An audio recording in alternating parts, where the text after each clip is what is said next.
મહાશય કોણ અને અહીંયા શું કરો છો? આ માસ્ટરનું નામ કિશન છે અને આપશીની મુલાકાતે આવ્યો છું. મારી મુલાકાત? શું કામ?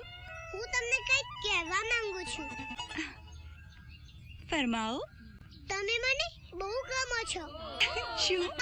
તમારા વાળ, તમારા પગ, તમારી આ આંખો, તમારા હોઠ અને તમારી આ પતલી કમર મને ખૂબ જ ગમે છે. ઓહ, એમ. હા, એવું મારું નહીં, મારા ગુરુનું કહેવું છે. અરે બાપ રે.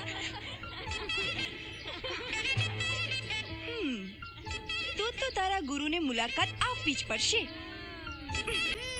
આય બન્યું ગુરુ. મારા વિના કે માસ્ટર આ શું કર્યું તે?